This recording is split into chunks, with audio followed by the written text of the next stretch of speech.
Participants, welcome to MOOCs on Water Resources and Watershed Management by SWAYAM.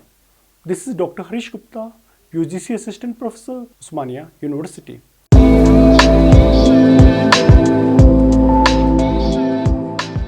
I am sure that you are aware that despite several efforts over the decades, until now, Earth remains the only known planet to harbor the life.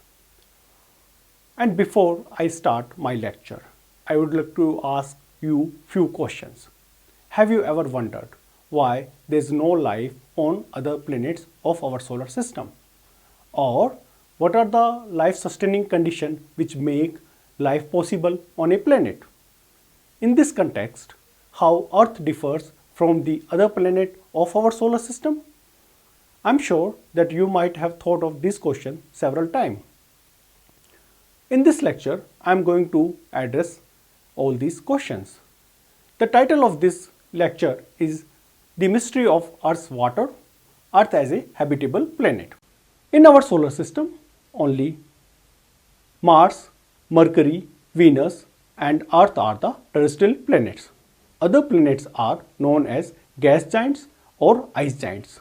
Terrestrial planets are close to the Sun. They are small. They are made up of rocks and minerals.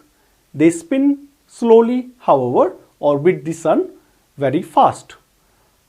Among the terrestrial planets, Mercury and Mars are the low mass planet. Therefore, their low gravity makes atmosphere retention difficult.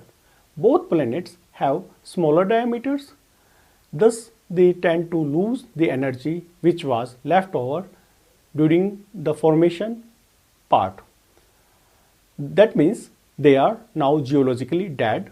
They lack volcanoes, earthquakes and tectonic activities. These processes are important because they supply life-sustaining material. In addition to it, their atmosphere lacks carbon dioxide, which is important for temperature moderation. Path of all planets around the Sun is not circular. That means every planet's distance from the Sun varies throughout the year. Orbital eccentricity is the difference between a planet's farthest and closest approach to its parental star divided by the sum of said distances. It is a ratio describing the shape of the elliptical orbit. The greater the eccentricity, the greater the temperature fluctuations on a planet's surface. Although living organisms are adaptive, however, they cannot withstand so much variation, particularly if the fluctuations overlap both the freezing points and boiling points of the planet's main biotic solvent, like water on the Earth. If daily and seasonal temperature variations were higher, it may not have complex life form on Earth. However, as the terrestrial or inner planets are close to the Sun, this change in distance is relatively small. Because of Earth's axis tilt, it has moderate seasons as well. It implies little variation in seasonal temperatures across the year throughout the Earth. In the case of Earth, there is a slight variation in amount of the energy it receives from the Sun. Therefore, the temperature variation is also very small. Temperature conditions on the Earth allow majority of water to remain in liquid phase. Now, being a rocky planet, the Earth provides a base for life to flourish and has appropriate atmosphere. Most meteoroids entering in the Earth's atmosphere burn down before striking to its surface. Its atmosphere has peculiar composition, and greenhouse effect of our atmosphere helps in maintaining the temperature of our planet.